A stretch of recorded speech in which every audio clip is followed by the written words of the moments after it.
The definition of conniving means to cooperate secretly, especially with harmful or evil intent.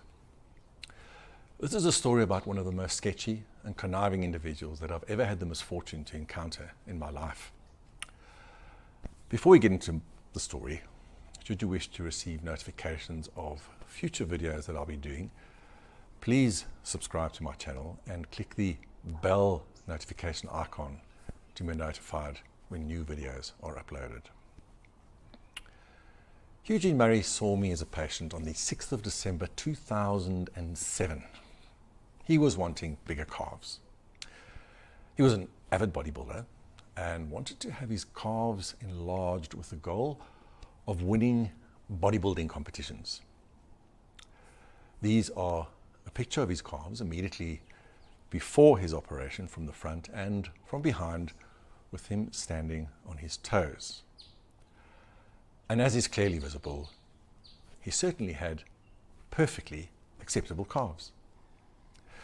This obviously raises some serious questions because, as I understand it, the premise of a bodybuilding competition is that the bodybuilder increases his muscle size by lifting heavier weights and growing the size of his muscles naturally. The motive for having a calf implant to win a competition smacks of dishonesty and cheating. When I examined them, I noticed that he had fairly well-defined calves, but he specifically wanted to have huge calves. I explained to him that we normally do the larger muscle on the inner calf and that it was possible to do implants into both of the muscles on the back of the calf. Without hesitation, he requested to have both muscle bellies enlarged, and I discussed with him the various options in terms of size. As was my practice, I advised him of the most common risks associated with calf implants, and that is usually bleeding, major or minor, infection, misposition or malposition of the calf implants, as well as changes in sensation of the leg and foot due to stretching of the nerves that occurs during the operation. It normally recovers. Of interest, on the file cover that he filled out here, there was a section specifically dedicated to inquiring about whether he was currently taking any medication. And as you can see from the zoomed in portion of the file, he categorically stated that he was not. Non-disclosure of critical information effectively amounts to deception and a lie. And this was the first of many, many lies that he told. In my discussion with him, he did disclose that he was using steroid, but as he says, everyone does it. He came in for his operation on the 21st of December 2007. And prior to the operation, I took him into a small anteroom to take photographs and do the necessary markings. He was duly anesthetized for the operation, which was done with him lying on his stomach. Now, the principles of the operation are relatively simple, and that being making a cut or an incision on the back of the knee, the skin of the knee, and then the muscle, and then making a tiny incision on the fibrous covering of the muscle, which is called the fascia. And then using the outside skin markings, taking a blunt dissecting instrument and then creating a pocket in the fascia to accommodate the implant. Now, what was very strange about this particular case was that the blunt instrument I was using had a tendency to dive into the actual substance of the muscle, which was very unusual in that normally muscle is very firm and will resist any penetration by a blunt instrument. If you can imagine taking a fillet steak and then trying to push the handle of a kitchen knife into the steak, it will be virtually impossible as the handle will tend to slide over the surface of the steak. The procedure should take no more than about an hour, and considering I was inserting 2 implants on each side, I thought maybe an hour and 20 minutes. After experiencing much difficulty, I eventually managed to place all 4 implants where they should have been. But in this case, the operation took over 2 hours to complete, which is somewhat unusual. Once he was awake, he was moved to the recovery room, and during the course of the morning, the staff were concerned about the circulation in his feet. And after removing the bandages, the circulation was completely adequate. He also complained of a loss of sensation in his left foot, but I ascribed this to the use of a mixture of long-acting local anesthetic, which I injected, a mixture of anesthetic and adrenaline, which I injected into the operative field to minimize blood loss, as well as for post-operative pain. He was duly discharged, and I sent him home at about 6:30 that evening. And I had a call at about 6:30 from the pharmacist asking if I could prescribe some additional pain medication, which I did. Now, this is not unusual, as a calf implant is quite a painful procedure. On Saturday morning, the 22nd of December, Mr. Murray contacted me to explain that he was experiencing nausea and had considerable pain. And I was, in any event, due to see him for a post-operative follow-up visit. When I saw him, he was clearly in a great deal of pain, and I checked the circulation in his feet, which was completely adequate. I gave him an injection of morphine and prescribed some additional pain relief. As he had difficulty in walking, I then provided him with a wheelchair to allow him to get around the house. The next day, Sunday the 23rd of December, I sent him a text message to inquire whether he still had severe pain. And he replied saying the pain was much improved and that he was very comfortable. On Monday, the 24th of December, I picked up my cell phone to see that there had been many missed calls from him and a text message saying that he felt that something was wrong.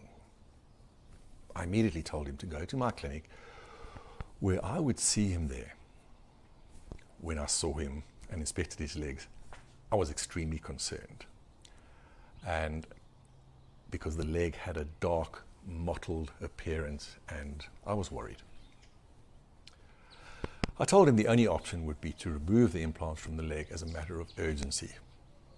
And I immediately took him to the operating theatre and opted to rather than move the implants under sedation than delay in getting an anaesthetist, which could have taken a good hour and a half. In any event, removal of a calf implant under these circumstances is a relatively simple procedure and certainly didn't warrant having a general anesthetic. Following removal of the implant from his left leg, there was a dramatic improvement in the circulation, and I observed him for approximately 1.5 hours, after which I sent him home. Christmas came, and then on Boxing Day I went out to do a house call at his home in Brakpan, and his circulation appeared adequate, but he still had a fair amount of pain. He had sufficient antibiotics and pain relief, and I told him that I would see him the next day in my rooms. He came in the following day, and I was still somewhat concerned about his condition. And I thought it was probably best and safest to have him admitted to hospital for observations. He had the audacity to ask him to lend him money for his admission, and I explained to him that this was simply not regular nor possible. I visited him in the ward that evening, and he appeared comfortable, and there was nothing remarkable on examination. No warning signs. On my ward rounds on the subsequent days, there was no signs of anything to be concerned about. And when I saw him on the 29th of December, I felt that he was ready for discharge, but said that he should stay in for the remainder of the day. And as I was due to go on holiday to Plettenberg Bay, I asked a surgeon to look after him. On reaching Port Elizabeth, I turned on my phone to see a long list of missed calls from the hospital, and I immediately called them back, only to be told They were extremely worried about him. And I duly arranged an orthopedic and vascular surgeon to see him. They scheduled him to take him to the operating theatre that night for an exploratory operation. But by this time, it was absolutely out of the question for my wife and I to continue with our holiday, and we decided to return to Johannesburg as soon as possible. Unfortunately, there were no flights out of Port Elizabeth that evening, and the earliest flight back to Johannesburg was from East London. So we hired a car, immediately drove to East London, stayed in a B&B until the next morning, and then flew back. By this stage, I heard nothing from the orthopedic or vascular surgeon, and it was only when I got back to Johannesburg when I was told that Mr. Murray's leg was unsalvageable and they had to perform a below-knee amputation. As you can imagine, I was absolutely devastated by this news, as it was a catastrophe of galactic proportions. As difficult as it was, I went to see him in ICU and I was deeply distraught, and he seemed to be quite accepting, and I left realizing that there were very stormy waters lying ahead. As expected, it wasn't long before I received a claim for damages from his attorney, the very same attorney that Myrna Bothmer used, and you can have a look at that video to get details on that. In the January of the following year, 2008, I started getting calls from many people who were in no way connected to each other, stating that it was common knowledge in the gym that he had been injecting a substance into his calf muscles. The reports were from reliable sources, one being a personal trainer at the gym he went to, and another from a couple who stayed in the same area as Murray, and they also went to the gym. And it was then that I recall my nurse coming into me a few days before the operation and saying that Mr. Murray had come in and asked to ask me if it had okay if he'd been injecting his muscles. No further details, no specifics. I assumed that he was referring to steroids, and this certainly wasn't a contraindication to having the operation. I then had a female advocate who was a patient of mine who was living in the same area as Murray, who came to see me and said that one Saturday morning she was in the hairdresser in Brakpan and happened to be sitting next to Mr. Murray's wife, who was also having her hair done. His wife, whose name was Candace, was relating in a very emotional and tearful fashion how Mr. Murray had essentially brought this upon himself, as he had been injecting a substance into his calf muscles to enlarge them. A few months later, I was chatting with the son of a friend of mine. I'll call him Peter to preserve his anonymity, who was an avid bodybuilder, and he supplied bodybuilders with various supplements, shakes, steroids, the whole thing. Heugene Murray was well known in the bodybuilding community, and this young man said that it was an open secret that Murray was injecting his calves with a substance. Peter managed to get hold of a bottle of this substance that Murray was using. That was what just dropped on the floor, and I'll show it to you shortly. I then recalled a story about an orthopedic surgeon colleague of mine who told me about a bodybuilder who was injecting a substance called synthol into his biceps muscles. And it turned out to be an absolute mess, and the bodybuilder had extensive infection and abscesses in his muscle and subsequently lost a major portion of his biceps muscles. Synthol is regarded as a temporary implant that is injected deep into the small muscles such as the biceps, triceps, deltoids, and of course calf muscles down there. It is composed of almost oil and it is marketed as posing oil, but it is actually used to inject straight into the muscle. The substance hasn't been authorized by any country's medical pharmaceutical registration authorities, including South Africa. The potential hazardous side effects that I encountered when researching synthol on the internet was that muscles can become deformed and move into an unnatural shape. There can be nerve damage, pulmonary embolism, which is when a clot seeds into the bloodstream and becomes lodged in the lungs, blockage of the pulmonary artery, myocardial infarction or heart attack, extensive infections, and an increased rate of cerebral stroke. As you can see, there are some very serious consequences and risks associated with using the substance. I'm just going to show you the results of synthol injections. And in these pictures, you can see the significant disfigurement that may occur with the use of this substance.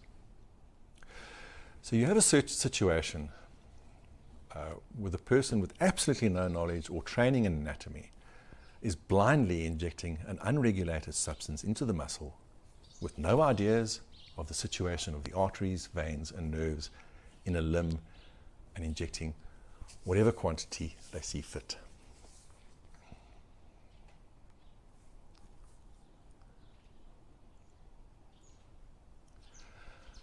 As you can see from these pictures, there's nothing more than a gross disfigurement of the musculature, and I suggest you Google synthol and it will make your hair stand on end.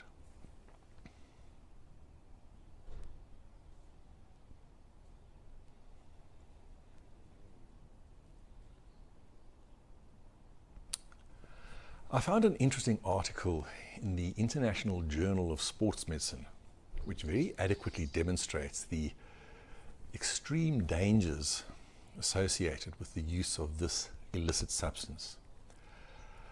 And the use alone would be dangerous enough, but then to go and have a calf implant done without informing the surgeon of what you've been doing can only be described as incredibly idiotic and grossly negligent. I'll go through the abstract with you, and the article is entitled Irreversible Muscle Damage in Bodybuilding Due to Long-Term Intramuscular Oil Injection. We present a case of a 40-year-old male semi-professional bodybuilder with systemic infection and painful reddened swellings of the right upper arm, forcing him to discontinue weightlifting. Over the last 8 years, he daily self-injected sterilized sesame seed oil at numerous intramuscular locations for the purpose of massive bodybuilding. Whole body MRI, magnetic resonance imaging, showed more than 100 intramuscular rather than subcutaneous oil cysts and loss of normal muscle anatomy. Two-step septic surgery of the right arm revealed pus-filled scar tissue with a near complete absence of normal muscle. MRI 1 year later revealed the absence of relevant muscle generation. Persistent pain and inability to perform normal weight training were evident for at least 3 years post-surgery. This alarming finding indicates irreversible muscle mutilation, hopefully may discourage people interested in bodybuilding and fitness from oil injections. Clearly, Murray didn't do any research, because any rational, intelligent human being doing a modicum of research on this substance would not inject a single milliliter into their bodies. Now, this is what Peter gave me, and he had very easy access to it, and he was able to get it within about a half an hour. And this is what Murray was injecting. It's called Perfection Oil, and as you can see, it comes in a bottle of 300 mils. And on the label it says, for professional bodybuilding use, and underneath it says, instant muscle size. Let's have a look at the information on the bottle.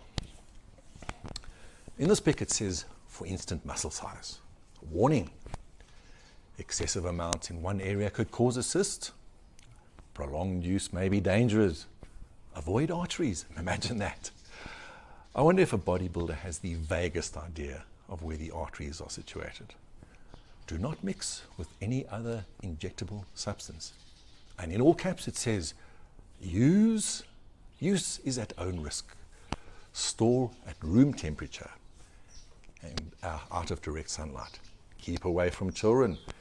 Maybe they might start injecting this shit into their muscles. May contain traces of peanut. What? Peanut oil or cocktail peanuts?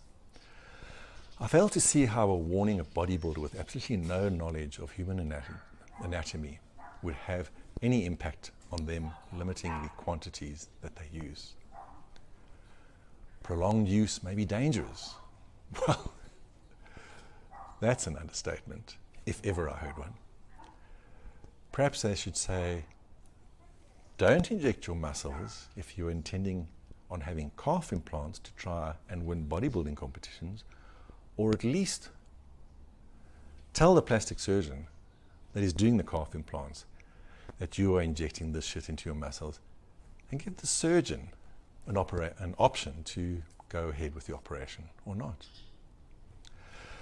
They say use is at own risk, but there's certainly no website or manufacturer stated anywhere on the label. Let's have a look at the other part of the product information on the bottle. It comes in a 300 milliliter container, and they advise you to swab the area thoroughly half an hour before training, and between 1 and 3 mils per site on a weekly basis. Recommended sites: deltoids, triceps, biceps, and calves.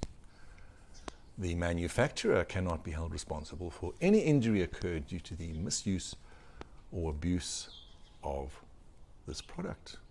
Brilliant grammar. Well, that certainly didn't deter Mr. Murray from holding his plastic surgeon responsible for the loss of his leg and keep him mum about the whole saga. Not satisfied with an astronomical award in a damages claim, he then goes on to partake with great relish in a vile and slanderous media campaign to perpetuate his diabolical lie. Let's have a look at some of the pictures I managed to find of him online.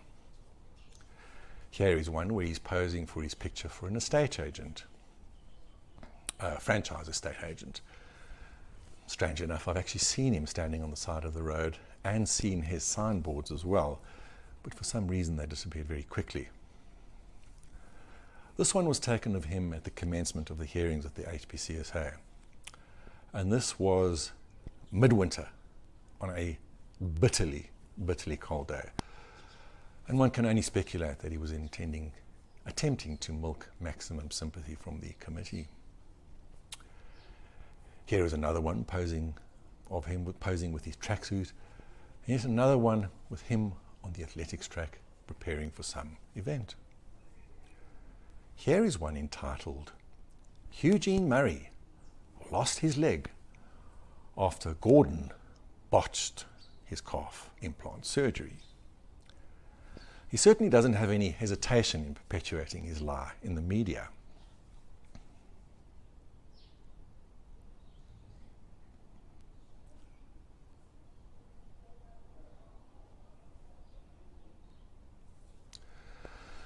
So at this stage of the story, it is readily apparent that Murray was injecting perfection oil into his calf muscles and didn't deem it necessary to inform me of this fact.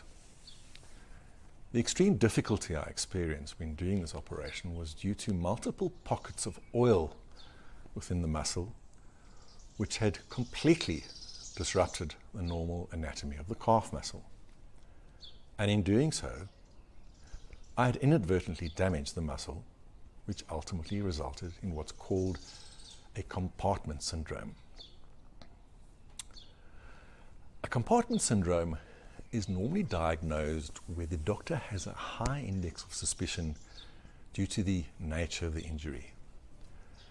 Typically, it will occur with a crush injury of the leg, such as a motorcycle or motor vehicle accident. What happens is that the muscle is surrounded by a rigid envelope called the fascia, which is completely unyielding. It won't budge. And if the muscle is damaged in any form, it will result in the muscle swelling. But the fascia is rigid, and this results in the cutting off of the blood supply to the muscle and the leg, for that matter. As the blood supply is compromised and oxygen doesn't get to the muscle fibers, this results in further swelling, which is then a vicious circle. The treatment involves making long cuts in the skin and the fascia to allow the muscle to bulge out and to relieve the pressure within the muscle.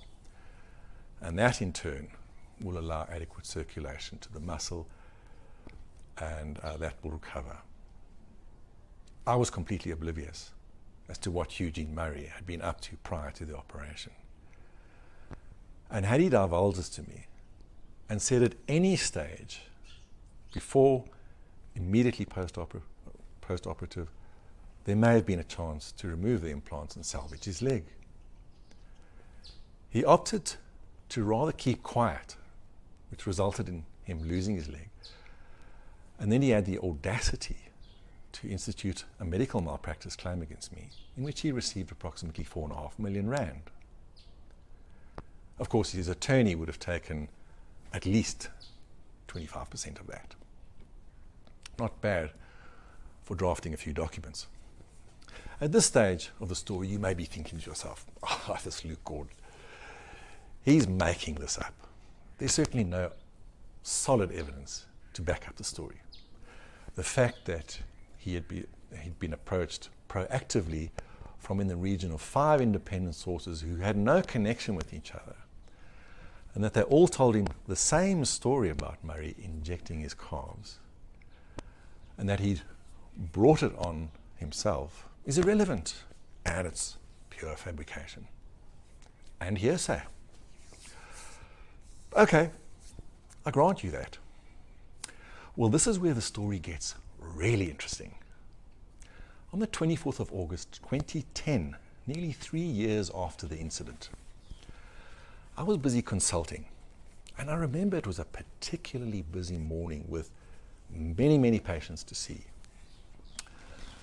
And my receptionist at the time came in at about mid-morning, 10:30, and said something to the effect of, "Dr. Gordon, there's a Heugene here to see you."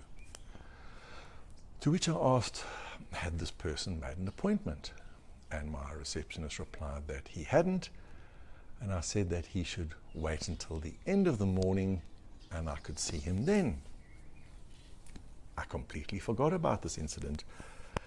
And eventually at about 1 o'clock, I finished my last patient and I went into the kitchen of our facility, and my receptionist came in and said that Jean was waiting to see me. I looked at my wife and said, looked puzzled, and she said, "It's Heugene Murray." I was clearly confused, and I had no idea as to why he was coming to visit me so many years after the incident. But I saw no harm in it, and as far as I was concerned, it was water under the bridge, and I was somewhat curious to see what he had to say. Fortunately, the last thing my wife said to me at the time was, "Record this." And I duly turned on my recording device and entered my office. Sure enough, there was Heugene Murray. He stood up, and with a beaming smile on his face, he shook my hand and he greeted me. Before I play for you the recording of this conversation, I want to ask you a question, and think of your answer as you follow along this conversation. Imagine that you'd had some form of cosmetic surgery done. For example, a facelift, a eyelid bag correction, some form of breast surgery, a tummy tuck, liposuction of your arms, or for that matter, a calf implant. Now imagine for a moment that this operation has gone catastrophically wrong and you had sustained major disfigurement from the surgery, be it loss of an arm or a leg, or loss of eyesight, or massive scarring on your face as a result of the botched operation. You get the idea. You've been paid out a massive settlement in a claim for damages, and it's 3 years down the line. Would you go out, seek out and go visit the doctor who had botched your operation and conduct a conversation along the lines that you're about to hear? Listen to this, and I will discuss each aspect of this conversation once it is done. What's up, man? Good, thank you. Take a seat. Gonna chat with your wife now. Hell, man. You keeping well? Yeah. I just, I've always got to come to you and speak to you, and but I need to get off my chest. Okay, I appreciate it. What happened, to pause, gone over. Don't keep grudges. Yeah. When pause replace me next time to come in here, but I've got the guts now to come and see you. Yeah. My life changed dramatically, but I'm a better off person. I work harder. I do great in my athletics, in my sports. Yeah. So I just wanted to come and show you that I didn't go sit in the corner and cry. But Yeah. No, I'm glad, and I, as I say, I think it took a lot of guts to come in, and secretly, I'm glad that you got sorted out with some sort of compensation. It will never bring back my life. No. Will never change my life. Yeah. Just make my life comfortable for short period of time. Absolutely, yeah. But, absolutely, yeah. You know what? My kids is very proud of me, and that's what I wanted. I actually did this for them. I stood up. I fight this whole thing because one day when they become, they also. I want them not to be failures. I also want to fight problems. And overcome a problem. Yeah. This is actually the biggest reason I went through all this. Yeah. Doing excellent with my sports. Yeah. I believe so. I believe you're doing well with. Top athlete now, for years now. Yeah. My disciplines. And my goal is Olympics. Yeah. I'm very pleased. As I say, it was an awful experience for both of us. I promise you. But again, I've also grown through it as well. Yeah. No. I mean, it was. Yeah. Went through a lot of problems. Yes, after I lost my leg, then my trainer died. Remember Billy? Yes. He died. Oh God. In April. Yeah. And my wife left me. Yeah. Terrible ordeal. In fact, you went to Sculpt Brits. Yeah. He's a very good friend of mine, and he told me you were coming, and I said, fantastic. I've got no issue with it. It's, so, and of course, I don't know any background. It's totally confidential. He's the only attorney which I trust with. Because he tells you how it is up front. There's no bullshit or anything. But thank you for coming. I really appreciate it. As I say. You doing? Yeah. No. Also, I went through a tough time, because, well, as I say, there's. Look. Obviously, your thing was this was a huge blow to my psyche. It was a terrible thing to have to go through. But as I say, I learned a lot. And again, like yourself, you've got to pick yourself up and dust yourself off, and then take on the world. You know what I mean? And it has made me a better person. I wouldn't choose to go through it. I wouldn't say, look, this is cool. But otherwise, and it's also been very, in terms of work-wise, it's been very, very quiet. We've been hit, the whole industry's been hit badly, But overall, it's been great, man. We done it. I'm happy to do it, Why don't we do that? Look, my life didn't end. My life actually started. But I'm glad everything is fine. Be your friends, I don't want to be enemies with you. No. I want to be your friend for the rest of my life, and.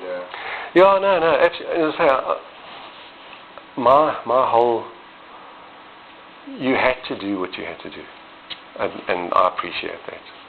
Secretly, I appreciate it. You know what I mean? you had to get compensated for what happened. And you know,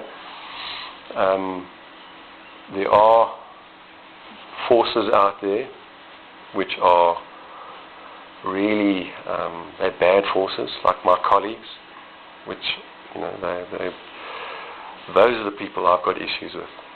As I say, if you said you want to go out for dinner, have a beer, I've got no problem. I think you've still got my number, haven't you? Or, No. I'll take your number and maybe we touch base and we chat, because I think you know, as I say. You go teach me how to play golf. Yeah. What is your number, Eugene? 03 52 777 Yeah. 98 08. 98. 98. You also left. Yeah. And I promise you, every time I fly out of Blackpan a lot, and whenever I fly over your place, I think, are you still there in that same place, or? No, I moved. Was it? Yeah. After my wife left me with my own way, she went. Why? Any particular reason? Oh, she said, I don't know how true this. In a French spoken, she said, she's still young and she's not going to sit with a cripple rest of her life. Yeah. That was one reason. And the other reason is she met a young boy, 22-year-old guy. Oh, wow. Wow. So, Yeah. It's her decision. Yeah. I told his boyfriend, listen here, there's a child involved here. Yeah. And just act as a mentor or father, whatever to her. Yeah. Be good to her, that's it. Yeah. The woman opened her mind. For you, you've got a great wife. You know, I think she's stuck with you. She went through all this nonsense with you. No, she's a good one. Yeah. I take my hat off for your wife. Really. No, she is. No, she's a wonderful woman. Because I don't think many women would have, because because I had shit with the medical. I don't know if you know the shit I had with the medical council. I'll tell you about it. It's a horror story. Yeah. But the bottom line is that the professional jealousy in my profession is terrible. And there's people who hate the fact that I've done what I've done here. Unfortunately, that's what I say. The iron branches catches all the wind. That's a good You're thing. a very good doctor. Yeah. You are. Yeah. Was your father a doctor? No, he was a teacher. Yeah. I heard you were a very, very good doctor. Yeah. Very told me. Unfortunately, some mistakes happen. Of course. People make mistakes. You know, nobody's perfect. Absolutely. Nobody. The guy takes down his pens and he goes in the toilet. It's all the same. You know. No, absolutely. And there's no. That's why I came here. I don't hold any grudges. I just come and see you and say, ask you how are you. You know, I don't have enemies out there. I don't want enemies. I used to have enemies before this. This made me a better person. Look, I promise you. Yeah. I say thank you, but of course, no. I mean, nobody. It actually made me realize what the fuck is happening around me. I actually realized what is important in my life. Money is not important to me. Just my children, my family. Of course. Yeah. There's no money that can replace them. And you know, that's what I've also realized. 4 or 5 years ago, I just wanted to make fucking lots of money. And I've also realized that, you know, you can't replace family, you can't replace, and it's not the most important thing in the world. Quality of life is the most important thing, you know. Well, you're still going to make me 5 years younger. Yeah. Well, come for some Botox, man. You know. Look, this is pain. This is all pain. Yeah. You know what? I enjoy it. The only thing that bothers me is pain complaints. Oh, is it? A lot of pain complaints. Yes, I went through a hard time. So this leg. But I'm winning. Yes, Yeah. You know, every day when I wake up, I say to myself, yes, it's another day. Can't wait to pull on my leg. It starts getting a natural thing. Yeah. Like for instance, if I look at Oscar Pistorius, who's our top athlete in the world, you know, he was 8 months when he lost his legs. But polio, his legs off, so he doesn't know how to feel to have legs by losing one. That first 10 months when I lost my leg, it was tough. Really tough. I was still on crutches and the thing was healed and Then I got my leg. I met this beautiful, excellent guy in Pretoria. A guy who's got passion for his work, you know, when he's got passion. And yes, when he put my leg on from there on, my first step, I just said to myself, today is the first step, tomorrow is 2 steps, after that 3 steps. I just went carrying on, went forward. And I did my first 100-meter running this weekend. Oh, wow. So you obviously know Oscar then, eh? I fell 5 meters forward. I know Oscar, he's just in a different class than me. Yeah. You know, I've met so many people out there, especially people that's disabled. Yes, they touch my heart big time, because I know how it feels. Yeah. And that's my thing when I get into charity and start helping people. That's my goal. Fantastic, man. Have you met anybody relationship-wise? Yeah, I've met a girl, but hey, I'm just scared, man. My wife actually hurt me a lot.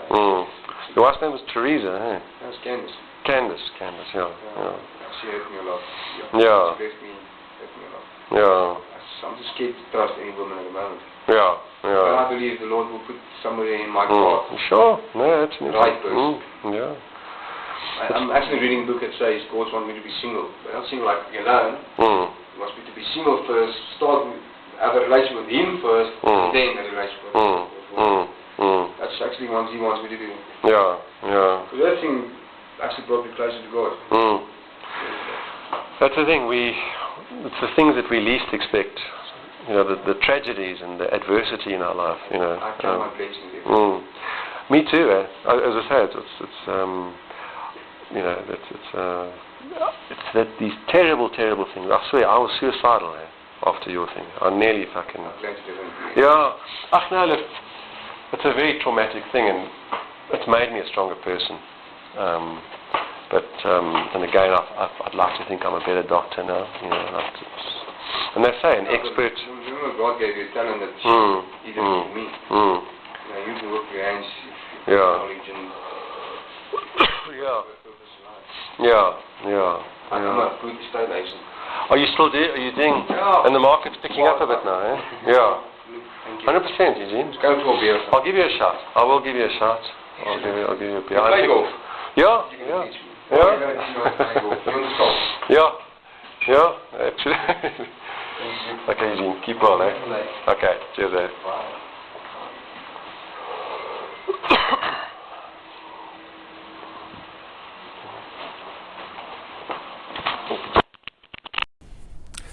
As you can see from the discussion, there's absolutely no hint of hostility or anger or any suggestion of him in coming to see me to forgive me.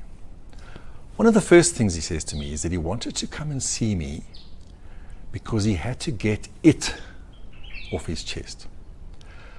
I googled the exact meaning of to get something off one's chest, and these were some of the definitions I encounter.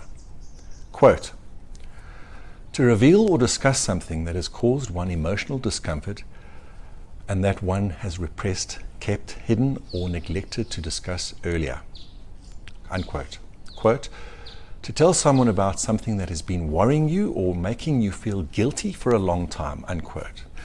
There is simply no ambiguity here. This was an indication that there was something that was weighing heavily on his conscience and that he had to come and unburden himself to make himself feel better. He then goes on to say that what happened, happened. It's past, gone, over, and that he doesn't keep grudges. Well, judging by his conduct some 3 years later, with him riding on the media bandwagon, it would appear that he did keep grudges. He then goes on to say, I went past your place many times to come in here, but I got the guts now to come and see you. So this wasn't just a spur of the moment thing. It had clearly been troubling him for a long time, and he had at last summoned up the courage to come and see me. Why? To what end? He then goes on to say that his life has changed and that he's a better person.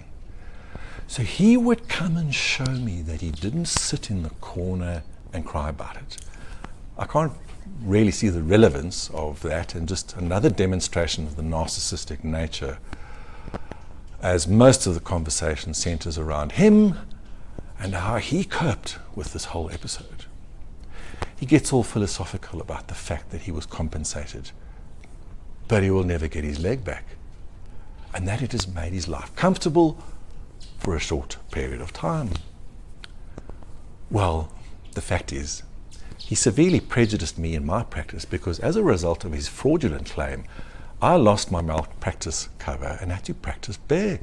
An incredibly stupid decision of mine, given the circumstances that were about to unfold in the following years. I understand from a number of sources that he blew through his settlement like a profligate, buying expensive cars and the like. Had he invested his settlement at an annual return of, say, 10% of the capital, he could have had a monthly income of around 37 grand.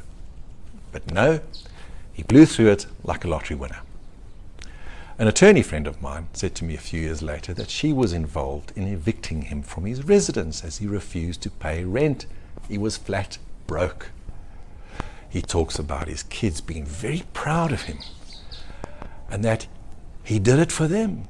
And he thought this whole thing, and that he wanted to be a role model for them, to be able to fight problems. I wonder how his kids would feel once they've watched this video and they realize that he's a liar and a fraudster, and that he partook in the destruction in the career of a plastic surgeon. He then goes on to blow his trumpet about how wonderful he was doing in the Paralympics, and quite frankly, I didn't give a rat's ass about his endeavors in the disabled sports arena. Eventually, he gets around to asking me how I was doing and whether I was all right.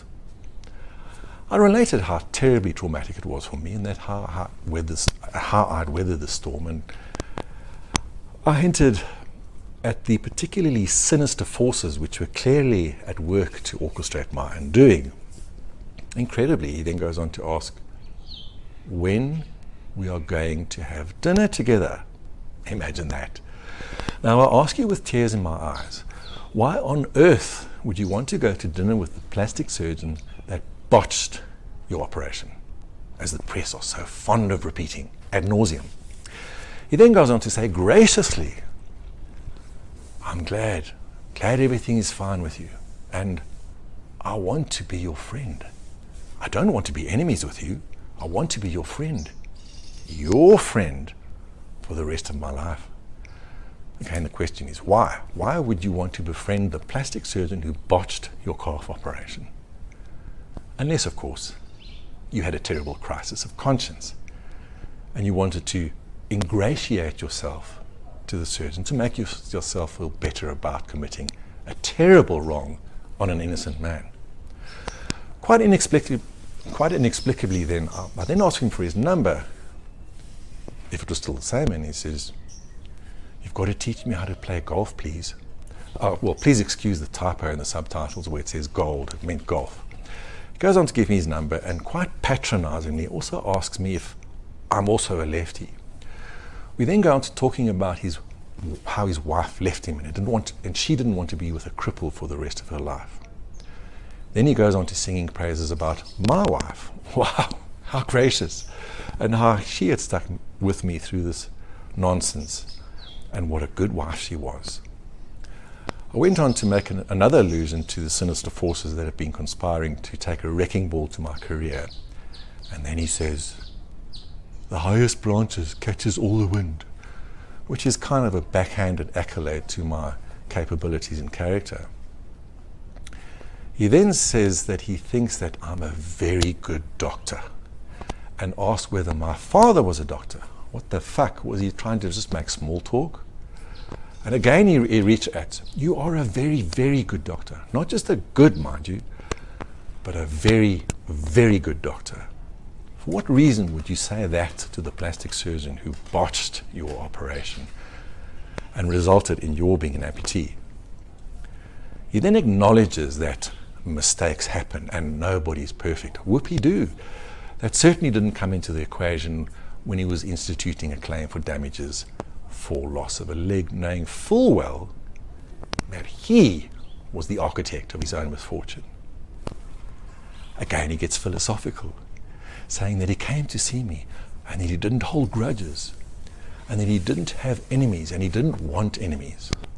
Well, that's not entirely true, because at the time of this shitstorm, I was contacted by a number of people from different walks of life and his colleagues in the estate agent industry, and they said that he was a complete arsehole and he was intensely disliked in the industry.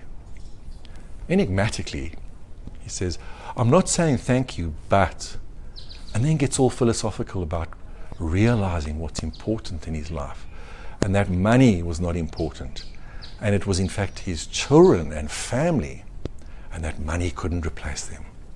Gosh, wasn't he consistent in his philosophy? 3 years later, when he was speaking to any journalist with a tape recorder or a camera,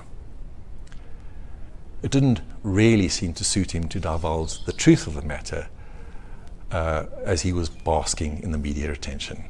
It doesn't stop there, and he goes on to say, you're still going to make me 5 years younger. Again, at the risk of sounding like a stuck record, is this the sort of thing you're going to say to the plastic surgeon that botched your calf operation and ruined your life? The conversation once again turns to the boring monologue about how much pain he's had and the various phantom pains and how he takes each day at a time. And of course, inevitably, the name dropping starts when he mentions his close friendship with Oscar Pistorius. I'm kind of not sure that I would be wanting to name drop Oscar Pistorius' name in an effort to impress people. He rambles on and on about how a whole incident has enriched his life, and that's how his heart has been touched by disabled people, and he finally gets into the subject of his wife, and how his wife had hurt him.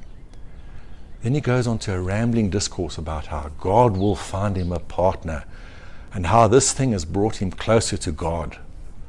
I wonder what God would say about the fact that he had lied about injecting perfection oil into his legs and then putting in a fraudulent claim and perjuring himself at the HPCSA hearings.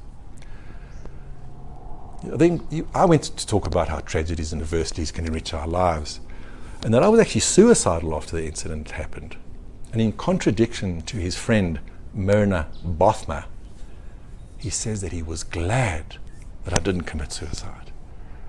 Just to remind you, Myrna Bothma was another complainant who actually did want me to push me to suicide, as she was part of her attorney's dream team and hired guns.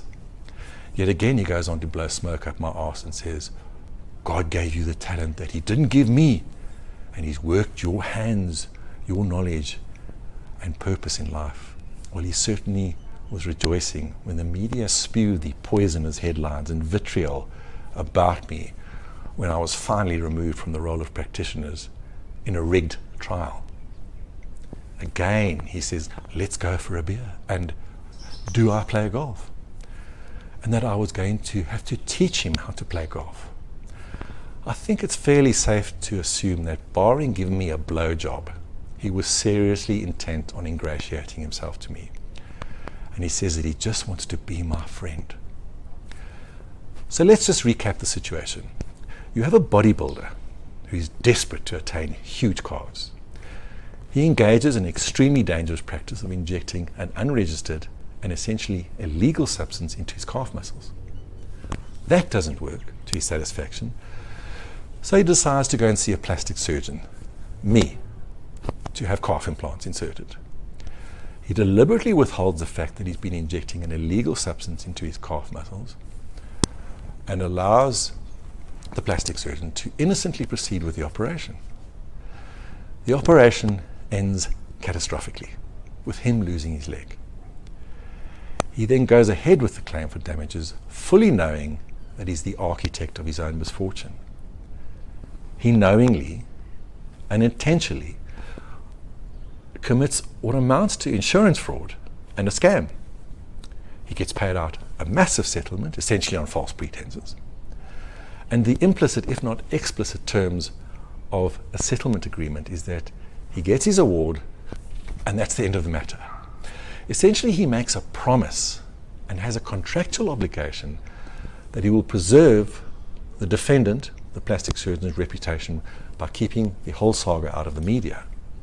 He has a crisis of conscience and spills his guts to the very plastic surgeon who did the operation, really to appease his own guilty conscience. Years later, he's approached by his attorney, who now says he wishes to launch a class action at the HPCSA in order to have the doctor removed from the role of practitioners with the goal of depriving the plastic surgeon of a means of earning a living. The plastic surgeon is deprived from earning a living for 7 years and counting, due to countless delays and postponements, and suffers unimaginable financial hardship. Mr. Murray now agrees to renege on the terms of the settlement, essentially to break a promise that he had made in order to be part of the so-called class action. He then basks in the media attention, all the while knowing that he's aiding and abetting and perpetuating an egregious lie. The conduct of the attorney can only be described as disgustingly unethical and dishonest. And this person purports to be a fit and proper person. Really, a fit and proper person? Is this the conduct of a fit and proper person who acts in an ethical and honourable fashion? Both the conduct of the attorney and himself can only be described as reprehensible, despicable, and disgusting. In a future video, I'll actually expose the actual motives for his attorney's conduct, which is even more shocking and reprehensible. I wonder whether Murray's employer is aware of his moral fibre, or lack thereof. A person that engages in lies, deception, and flagrant dishonesty. They are unleashing a man of questionable integrity on the public, who is dealing with buyers and sellers in a profession which demands the utmost honesty and integrity. Now, if Mr. Murray had had a modicum of decency and honour, he would have, from the start, acknowledged that he was grossly negligent in his conduct and backed off from instituting a claim for damages. But no, he carries on and proceeds with his claim for damages, receives a massive settlement, blows the proceeds like a profligate, and years later colludes with his attorney to destroy the reputation and livelihood of an innocent doctor with relish and schadenfreude. As an aside, my legal representatives in this matter never chose to have the recording of this conversation between Murray and myself adduced in evidence and cross-examine him extensively on the content of this conversation. The disciplinary committee also didn't seem to regard it with much significance, as I was afforded only an opportunity to relate the contents of the conversation. Not that I believe it would have made much difference, because the outcome of the hearings were determined way in advance, and I believe that even with the best legal representative in the world, it wouldn't have made a jot of difference. The big question is, of course, why would have Murray colluded in this witch hunt? In the light of the fact that he'd been compensated substantially almost a decade previously, he had come to me in an extremely contrite fashion nearly 3 years after the incident, almost begging for forgiveness. Why would he partake in this media circus some 7 years later? I have reason to believe that it is likely and extremely probable that he was paid to do so. This, of course, raises the level of this atrocity to another level completely. I'll discuss more about this in a future video as to why I suspect that all the complainants were compensated financially to lodge their complaint at the HPCSA.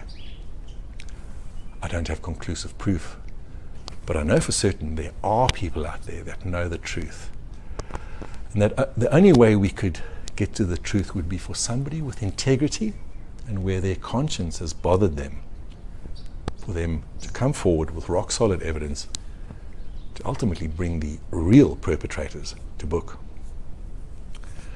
I'm going to conclude by showing you a video of one of the brightest minds in the world today, that of Jordan Peterson, where he refers to the twisting of the fabric of reality. It's like, stay awake, speak properly, be honest, or watch the hell out, because things will come your way that you just do not want to see at all. And it might not just be you, it might be everyone you know and everything about your culture that is demolished for generation after generation. It's like, stay awake and be careful. And I think that people only don't believe that when they're being hubristic. And I think that most people know that deep in their hearts. You know, when you get high on your horse, that happens fairly often.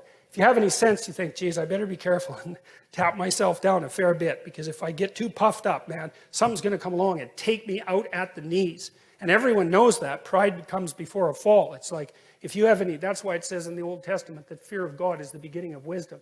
It's like, I've never, in all my years as a clinical psychologist, and this is something that really does terrify me, I have never seen anyone ever get away with anything at all, even once. You know, there's that old idea that God has a book, you know, and keeps track of everything in heaven. It's like, okay, you know, maybe it's not a book. Fine.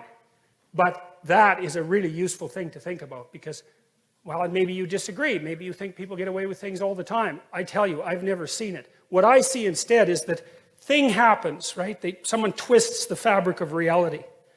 And they do it successfully because it doesn't snap back at them that moment. And then like 2 years later, something unravels. And they get walloped and they think, oh my God, that's so unfair. And then we track it. It's like, well, what happened before that? This. Well, and then what? This. And then what? This. And then what? Oh, this. Oh, that's where it went wrong. It's, yeah, because you can't twist the fabric of reality without having it snap back. It doesn't work that way, and why would it? Because what are you going to do? Twist the fabric of reality? I don't think so. I think it's bigger than you. You know, and I think that one of the things that really tempts people is the idea that, well, I can get away with it. It's like, yeah, you try. You see how well that works. It's like you get away with nothing. And that is the beginning of wisdom. And it's something that deeply terrifies me. And, you know, ever since last September, when I came to more like broader public attention, one of the things, I've been terrified of making a mistake, because I certainly know I'm more than capable of making a mistake. And thank God so far, either I haven't made one or no one's found out about it. So, but it's like, you know, we walk on a very thin and narrow edge. And we're very lucky when things aren't degenerating into chaos around us or rapidly moving to far too much order. And it's not an easy thing to stay on that line. And you can tell when you're on that line, because things are deeply meaningful and engaging when you're on that line. But if you're not existentially terrified about the consequences of wavering off that, then you are truly not awake. So, and that's what I see in this picture. You know, it's like, look out, man. Because there are rules. And if you break them, God help you.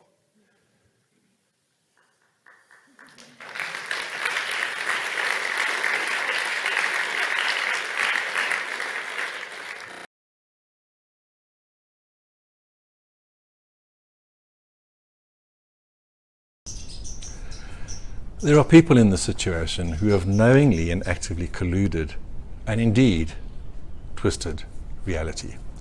In the case of Heugene Murray, it's taken 13 years for the whole thing to start unraveling. And there are more shocking revelations to come. If you wish to support me in telling my story, please do so by supporting me on my Patreon page with the links in the description. Please like and comment in the comment section below. It certainly helps me to tell my story.